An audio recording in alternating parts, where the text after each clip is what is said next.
Welcome to the Awakening Together channel here on YouTube. This is our Awakening Together weekly gathering. Each and every week we have a different minister who speaks. If you'd like to attend our services live, please visit our website awakening-together.org. Click on Online Sanctuary on the main menu. Then, How to Enter the Sanctuary. Our services are held Sundays at 10:15 a.m. Eastern Time. We'd love to see you in the sanctuary.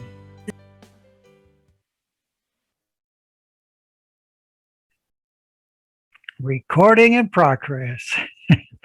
Welcome everyone to Awakening Together. This is our Sunday service, and so glad to have you with us. This is your opportunity to greet one another on the board while we play an opening song here. So thanks so much for being here again. You are here by divine appointment. It's not a mistake that you're here. So thank you so much for being with us. And I will. All right. Let me share our purpose and the core values. We are an assembly of equals joined in common purpose, awakening to one true self within an appearance of many faiths, many cultures, and many symbols, and we seek to discern one truth to rest in its embrace. And for today's homily, I've chosen core value number 1. We trust everyone is led by unique inner guidance to one experience called awakening, which is the realization of one true self. We live this value by supporting one another on different paths of awakening. So join me with our opening prayer here. And in part, I'm going to, something's going on with my computer, I hope. I hope we're okay.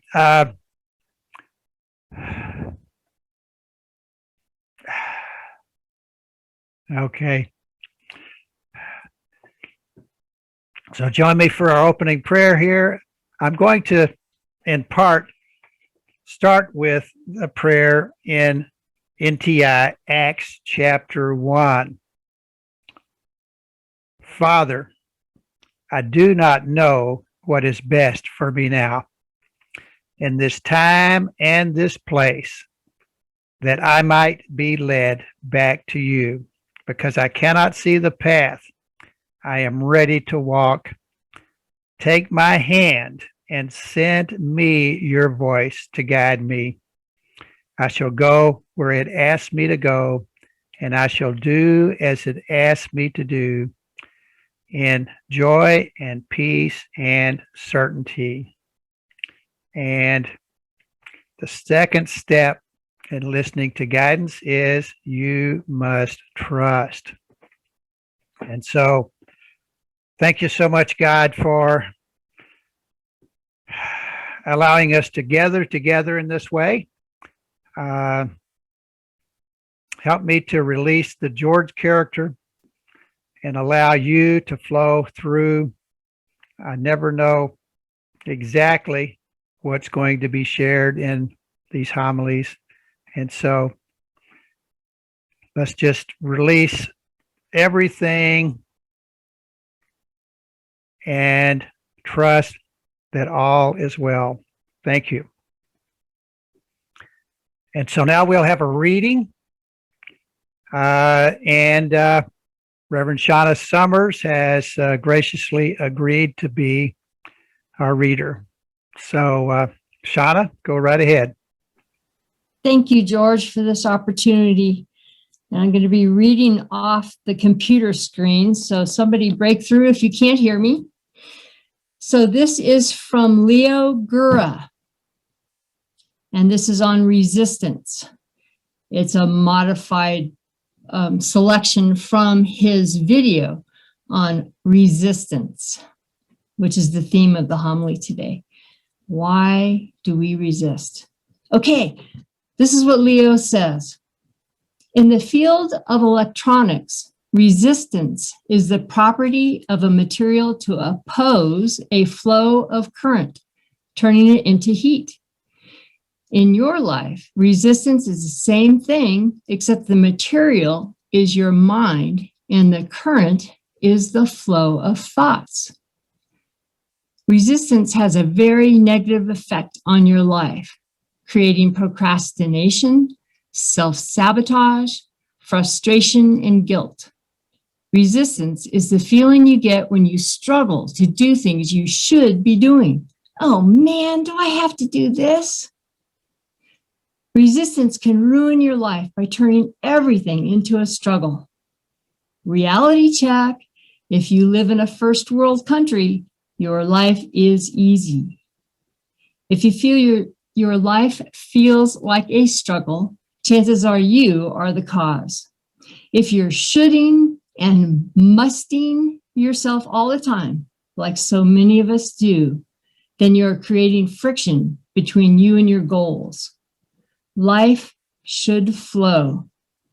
Life should be great when you're doing what you want to do.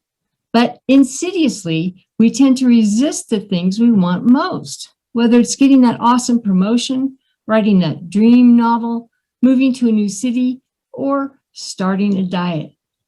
The good news is that you can eliminate this needless suffering and self-sabotage. By the end of this article, you will know all the tricky ways in which resistance works, and I will give you several effective techniques for stopping resistance in its tracks. The next section is called Acquainting Yourself with Resistance. Resistance is generated whenever you create imperatives for yourself, things that must be done. Every time you tell yourself that doing something is of critical importance, some part of your mind resents having to do it. Like a rebellious kid acting against his parents merely to be contrarian, your mind hates to be told what to do. Resistance can apply to something as simple as washing the dishes, or as ambitious as writing a novel. So let's look at some common examples. Not wanting to do the dishes, not wanting to do your homework, not wanting to go to the gym, not wanting to have that talk with your partner, not wanting to read a book, not wanting to do visualization exercises, not wanting to meditate, not wanting to take an exam. Not wanting to examine a negative habit. That must have been in my college days. Not wanting to get out of bed in the morning, not wanting to write that important report for work, not wanting to do your taxes. So Leo continues, it's easy to identify resistance. When you have it, you go to great lengths to avoid action. Any reason will do. In fact, the more creative, the better. This is the magical art form of procrastination, where we bend ourselves backward to avoid the things that we really ought to want to do. Let me scroll down here. The next section is called Digging into Resistance. There's an interesting interplay between doing right action and avoiding it.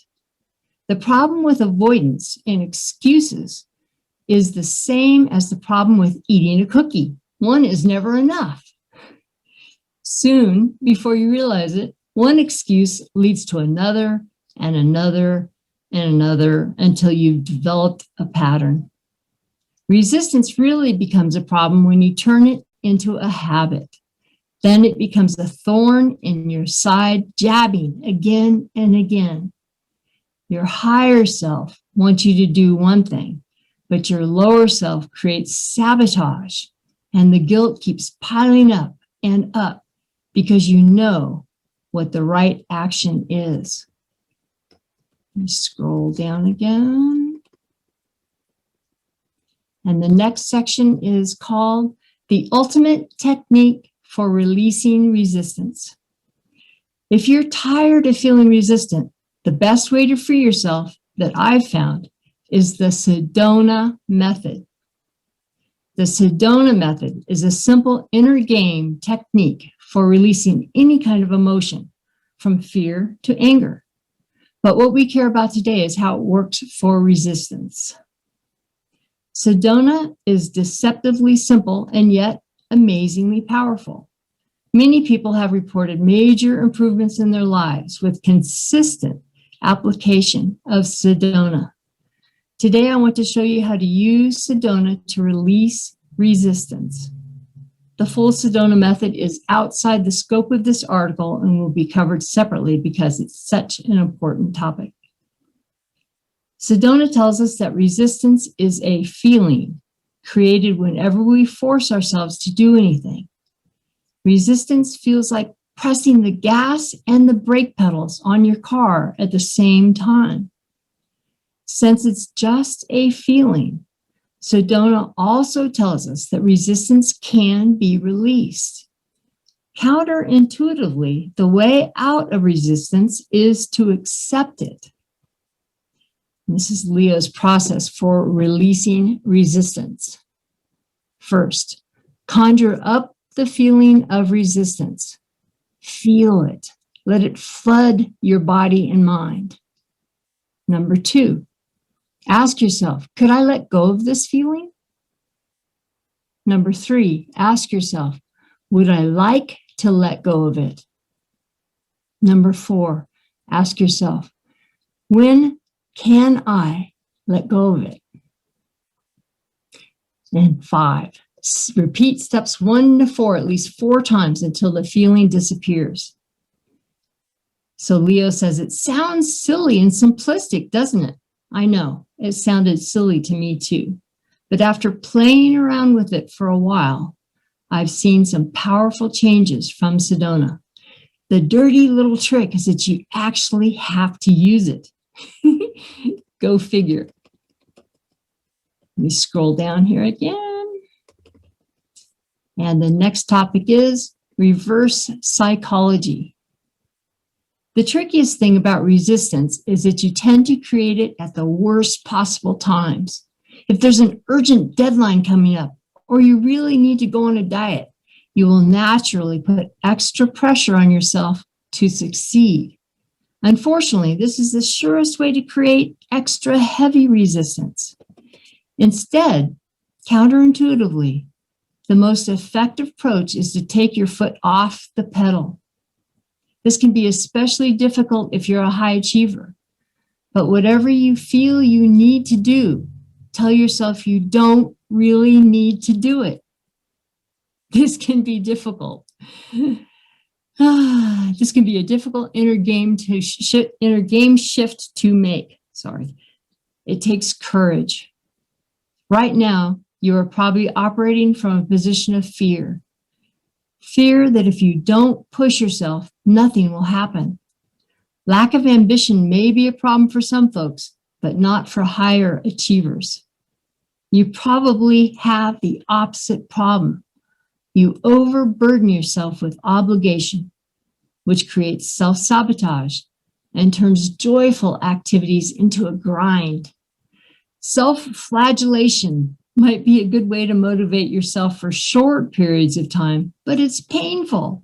It's not sustainable. And it's not even the most productive way to live. Wanting rather than needing to do things is a far better way to live. Have the courage to ease up on yourself. You might incur a short-term loss in productivity, but you will quickly make up for it once you're in the flow. And the next section, allow yourself to feel crappy. Another good way to release resistance is simply ask yourself, could I allow myself to just feel bad right now? A lot of resistance gets created when you mindlessly run from in-the-moment emotions. For example, if you feel bad because you have to take out the trash, what a grind. You will create extra resistance when you desire things to be other than what they are. Instead, surrender to the situation. Yes, the situation sucks, but it sucks times 10, more simply because you're resisting it. Surrender all your control. Stop needing to make it better and just accept what is, at least for just a few minutes. When you stop trying to escape bad feelings, most of them simply disappear. Again, very counterintuitive. So you must retrain your brain to think this way. And the last section, I think, the just do it method. There's actually an easier way than Sedona to eliminate resistance. Just do it. Sometimes the real problem tends to be that you overthink your problems. Planning, doing inner work, and using techniques like Sedona can be great, but it can also be just another excuse to procrastinate from doing the real work. If you find yourself caught in your head and you don't want to use a complicated technique like Sedona, then your best option is to force action. The trick to forcing action is to do it as thoughtlessly as possible. For example, are you dreading sitting down to do the taxes? Literally force your body to sit down in front of the computer. Move your hands towards the file cabinet and pull out your receipts. Put your hand on the mouse. Navigate to Tax Act icon on your desktop and click on it. Obvious? Yes. Easy to do consistently? No. Sometimes your brain just wants to be a stubborn mule. The wrong way to do things is to think too far ahead, visualizing all the work involved. You're not being very smart when you imagine everything doing your taxes will entail. I'll have to dig into 100 receipts. I have to call my bank. Oh, I have to sit there for hours. I have to dig through the tax code. Oh man, this will take forever. Of course you're resistant. You're thinking too far ahead. With a just do it approach, you try not to think about the future at all. Just take that first baby step, then the second baby step, then the third. Soon enough, you're on a roll and the resistance naturally melts away. And that's the reading for today. Thank you. Thanks so much, Shawna. Perfectly done. I read it through and I wouldn't have been near as good as you with that. So thank you so much for reading that. For those who are not familiar with Leo, he has a website, actualized.org. Regina has been using some of his videos in the 500 Days to NTI program. So if you're participating in that, you're familiar with him. He's kind of a broad spectrum guru.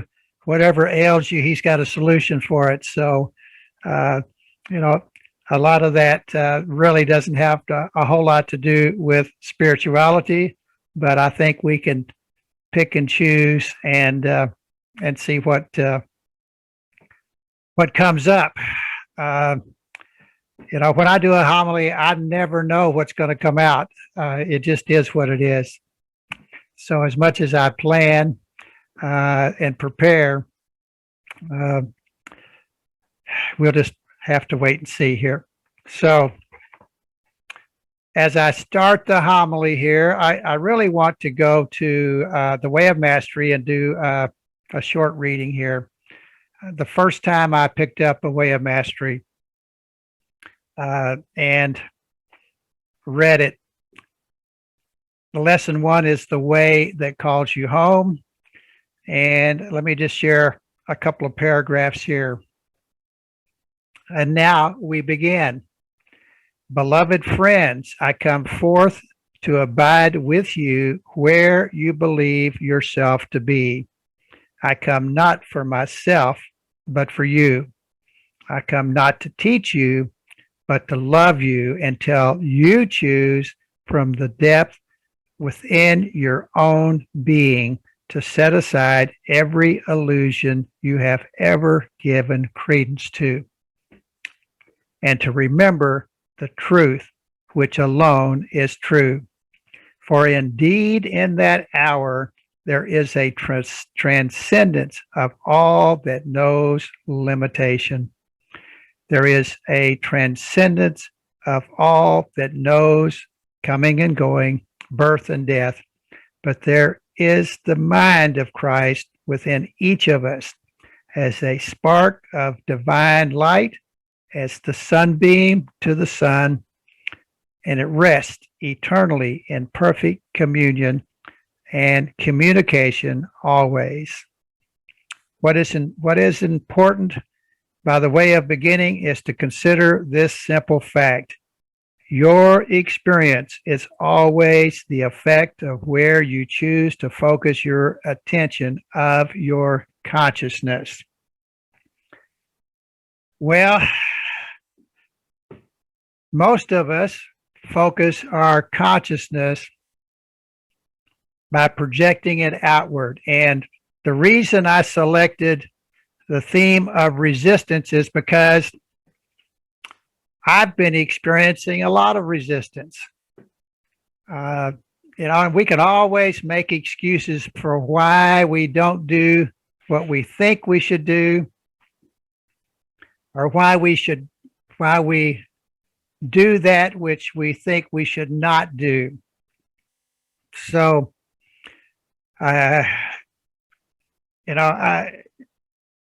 there's no reason to go over excuses. We all have them. But what's it all about? I like the comparison of resistance in the field of electronics. Resistance is the property of a material to oppose a flow of current, turning it into heat. Our mind doesn't want to surrender. Our mind wants to be in charge. Sort of like our little dog, who is actually in intensive doggy camp for a couple of weeks to see if we can modify his behavior, because he has some very undesirable doggy traits. So the mind is that way. The mind does not want to release being in charge. And Leo has a process that I'm going to share with you a little bit. It's called the Superconductor Process. We'll talk about that a little bit later. But the one thing about resistance is it takes energy. The energy that flows through us gets dissipated. Just imagine if we could receive that energy flowing through us without resistance. It would be so easy. Just let it go. Just be in the moment. Let it go without the desire that anything be different. One of the characteristics of resistance is judgment. We're constantly judging. This should be this way, or this shouldn't be this way. We're constantly focusing, and judgment takes a lot of our energy and creates a tremendous amount of unhappiness. As Leo says, resistance has a very negative effect on our lives.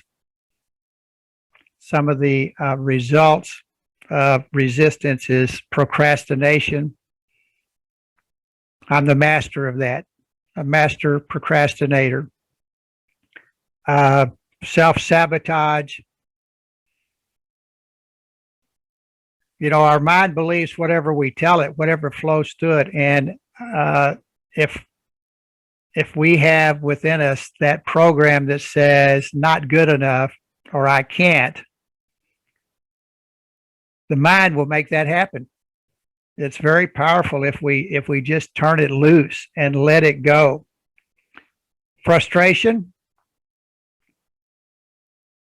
guilt. You know, this is not a complicated message here. I think we all know and are very familiar with these concepts. The, oh man, do I have to do this? The woulda, shoulda syndrome. And resistance can ruin our lives by turning everything into a struggle. You know, I'm pretty resistant to preparing a homily. And sometimes it feels like a struggle, you know.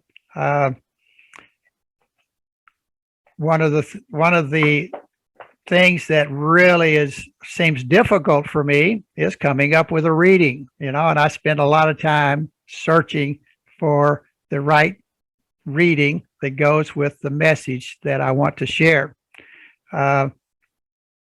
So that I make that turn into a struggle. And if I could get to that point where I could just listen to that spirit within me and just turn it over to spirit, that inner wisdom within me, I think I'd have a different experience. But I'm not there yet.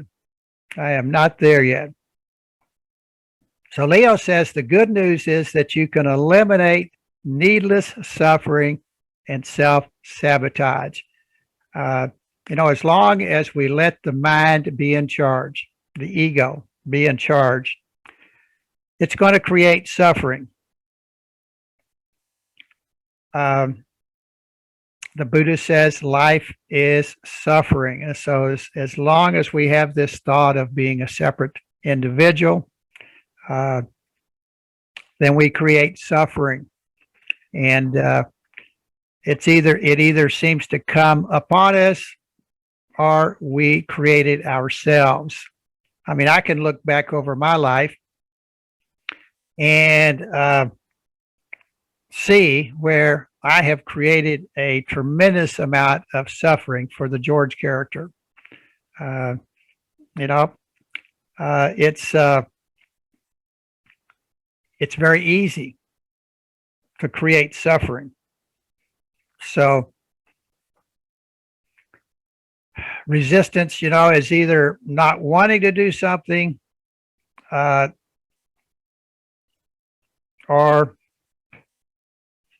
on the other part of resistance is, well, I kind of lost my thought there. So I guess we're going to focus on not wanting to do something. So how do we dig into resistance? And he says there's an interesting interplay between doing right action and avoiding it. The problem with avoidance and excuses is the same as the problem with eating a cookie. One is never enough. So, you know, it's like rolling a snowball down the hill. If our snowball is going to represent resistance, if we just turn it loose and let it go, it's going to grow and grow and grow. And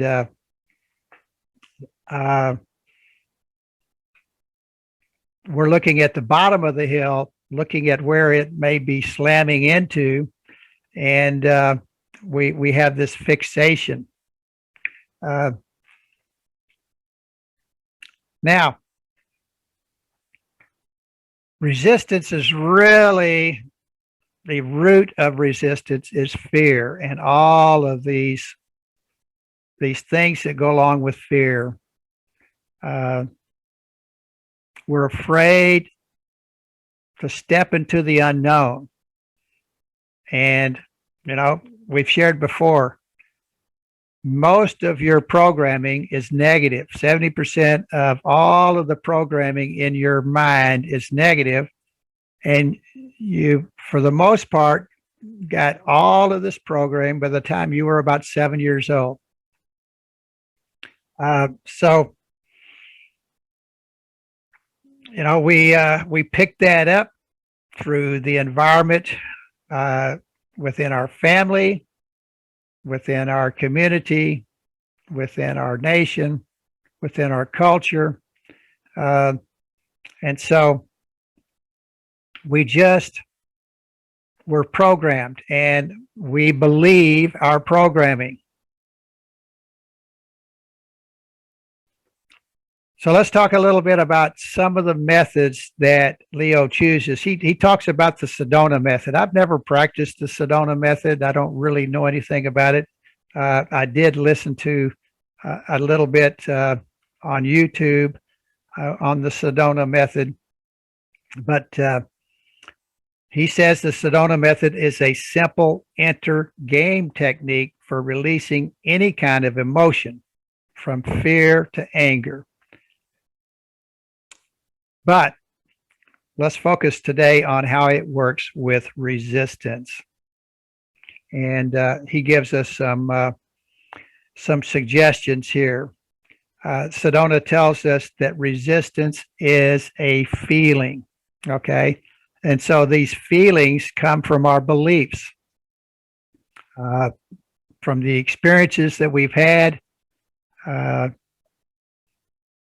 and from the results. I think, I see, I experience, I think. So it's that vicious circle of reinforcement that we get caught up into. And then he talks about a process for releasing resistance. Kind of reminds me of Byron Katie as she asks her questions. He has a different set of questions with the Sedona Method. And this method is you just feel that resistance and just really focus on that resistance and let it flood your mind and body. Could you let it go? Would you like to let it go? When can I let it go? And then you just repeat these steps again, at least 4 times. And he points out that it seems pretty simplistic. It sounds silly. And he says it sounds silly to me, but after playing around with a while, I've noticed some powerful changes. And of course, the dirty little trick is you actually have to do it, So go figure.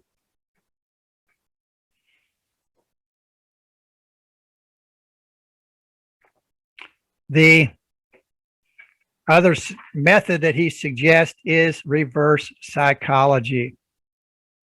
And he says the trickiest thing about resistance is that you tend to create it at the worst possible time. So if you're under a lot of pressure to do something, then it seems to magnify itself. So he suggests that instead, counterintuitively, the most effective approach is to take your foot off the pedal. If you're a high achiever, this can be pretty difficult. But if you feel you need to do something, tell yourself you don't really need to do that. Now, one of the great things that comes to me, that occurs to me, there's nothing we really need to do. If we just release everything that we think we should do,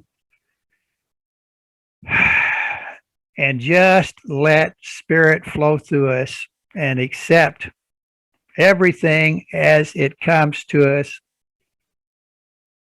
trusting that it's exactly what's supposed to be happening, then we can release that resistance. Another suggestion he had is just allow yourself to feel crappy. He uses a different word, but I toned it down a little bit. Just allow yourself to feel that feeling within you. And just surrender to the situation, whatever it is. You know, almost 4 months ago, I broke my hip. And George character says that's a crappy situation. But what am I going to do? It's done. I just have to go with the flow. You know, so, and we can look at all of these things. You know, it doesn't have to be a physical ailment. It can be a relationship situation. It can be some internal conflict. If we can just let it go. You know, I heard someone say one time, life is hard and life is not fair. And that's just the way it is. So that's just the way it is. So give up that victim mentality. Oh, poor me. You know, I've played that game a lot. I remember when I was a kid, I used to have these little daydreams about, oh, nobody understands me. Nobody likes me. You know, and I would, you know, there's sort of a pleasure in that, you know, that if you could just sit there and get in this pity party mode and just really let yourself sink into it. Oh, poor me. I remember doing that quite a bit. And then as I got older, if things were going well, I create situations. I'd sabotage myself. So that I created those situations where I had a lot of resistance to what was going on. So the other thing that he suggests is just do it. It's kind of the fake it till you make it. Just do it. And he uses the problem of doing your taxes, but you know, the key is to take small steps towards the goal. Just take small steps. You know, break it down into manageable bites. You know, the least task that you can look at right in front of you. So the just do it method.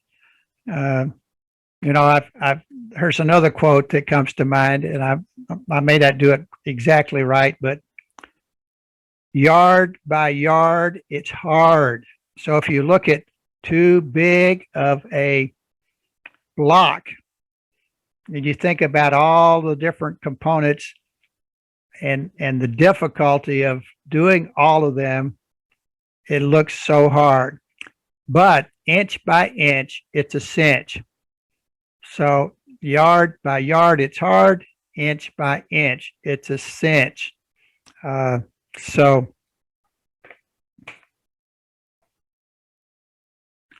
here's a quote from Thomas Jefferson. Do you want to know who you are? Don't ask. Action will delineate and define you. So we've talked about resistance. Let me share this other. In day 44 of the 500 days, Leo shares his superconductor process. And really, the superconductor process is very similar to Regina's rest, accept, and trust. So let me, I think this is worth going over, this superconductor process. So you relax the body and you shift into the present moment. Okay, so this is sort of a active meditation in a sense. It is connect with the body. So relax, shift into the moment, connect, fully feel it. Now, he points out in this article that resistance is a feeling. So just allow whatever you're experiencing, just fully feel it. Allow it and just watch it. Just watch it with awareness. Use your awareness and then just do nothing. Okay, so what is a superconductor? Resistance in electrical terms and in terms of physics is an energy waster. A superconductor is, they have electrical superconductors that the energy that you input travels without waste, without resistance.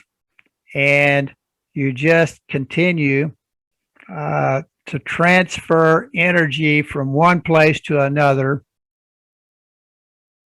without losing that energy. And so he calls it a superconductor. Regina calls it rest, accept, and trust. So it's very similar. You just focus on your breath and you accept whatever is coming up and let it go. Now, so we've talked a lot about resistance and some of these techniques that you can use to look at resistance and help overcome resistance. But let's flip to the other side. The solution is to trust. Accept whatever's going on. And I've got some information. I think this is somewhat related to Acts chapter 1. I listened to Regina's talk on rest, accept, and trust. And there was a couple of pages here, which I'm not going to take the time to read all of it, but the solution is to accept whatever's going on. I broke my hip. Sucky darn. Wish that hadn't happened. But I can accept it. It happened. I just have to deal with it. And I can trust. What am I trusting? I'm trusting that from a standpoint of spirit, it's exactly what I needed to experience. There's a reason for everything, the good, the bad, the ugly. There's a reason for everything that happens to us. We actually have a personally designed path for this lifetime. It's our own process. It's unique to us. Nobody else has your process, regardless of what it is. Nobody else has a process exactly like yours. And so let me just look at this article here. Trust and accept. And this was back in the Laurent days with Regina and Laurent. Here's the message that came through. Holy Spirit, trust is always the key. To hold on to trust is everything, because trust is the manifestation of the knowledge of your love combined with your knowingness that love, seen as love, is evident of all that is really true. There's nothing in the world to fear. There is nothing to fear in this world. And I love what the Course says. I'll pull it up here because nothing real can be threatened. Nothing unreal exists. And I heard Jacqueline say the other day, it suddenly occurred to her that the nothing unreal is us. We don't really exist. We're just a figment of God's imagination. And, God don't make no junk. Regardless of how we view ourselves, God sees us as perfect. It's just like if you've had children, you look upon your children. Yeah, they may not be perfect, but you love them anyway, and you love every aspect of that child. And regardless of how that child relates to you, I've got 2 children, grown now, that basically have decided not to have anything to do with me. That's their choice. For whatever reason, they made that choice. And, I can mull it over and think about, well, how did this happen? When your children are young, you just can't imagine that there's going to be a point in their life, in your life, when they decide that they just as soon not have anything to do with you. That's my life. So I just have to trust and accept that, and just hold that thought that that's exactly the experience that I need to have in this lifetime for my awakening. So there's nothing in this world to fear. There's nothing in the world to fear at all, but you can choose the idea of fear. And that's where resistance comes from. Resistance is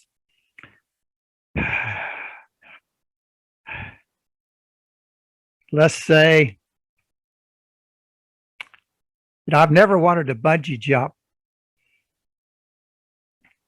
Some people consider that great fun, but it's never appealed to me. Now, why would I resist the thought of bungee jumping? Quite frankly, it's like, well, what would happen if it broke? That would be my thought. So you jump out of this little cage and you fall, and then you're on the end of this big rubber band, and it stretches out all the way, and when it gets to the bottom, pop, then you're free falling. That's what my mind says. So I'll probably never do that. So, but there's really nothing to fear. We value this life, this story of who we believe we really are, but we are just a thought in the mind of God. That's not the real us. We have an awareness, we have a consciousness that supersedes this body. We think we have to have this body in order to feel that we're alive. But, we've had many, many near-death experiences related to us that suggest that that's not the case at all. One of my personal friends had a near-death experience and described it in great detail to me.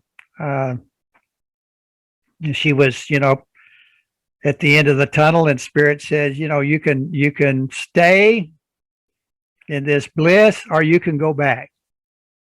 It's your choice. So obviously she chose to go back. I listened to a presentation of a lady by Mooji. I had it laying here.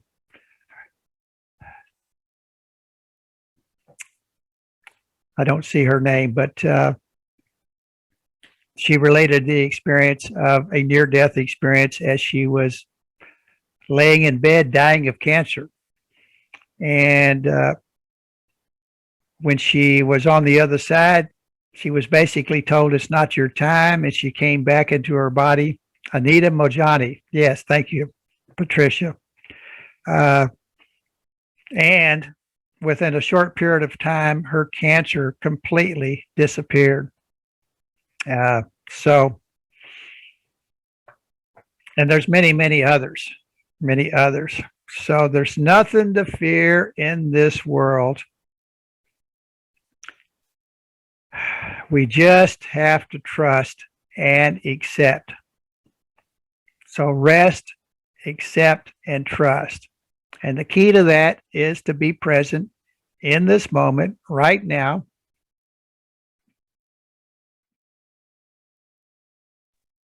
Thanks, Sana. By the way, Sana has posted on the chat there. This is, Awakening Together relies upon your donations. So if you would like to donate, she's posted the link there. So thanks so much. And we've got a few minutes. Does anybody have anything they would like to share on the homily? Thank you, God, for everything. All of it. Thank you for everything. So trust everything. Trust everything. Trust the bad stuff. Trust the good stuff. Give up this thought of I'll only be okay if blah, blah, blah. Everything right now in your life is perfect. The pain, the suffering, there's a purpose, and it's just as it's supposed to be.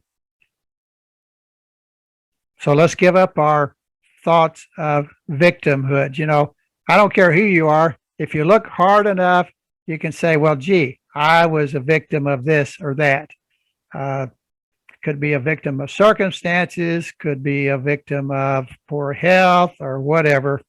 So we have the experience that we're chasing, and Spirit always accepts. And so I see our time is totally up. I'm going to release the mic. Thank you for being with us.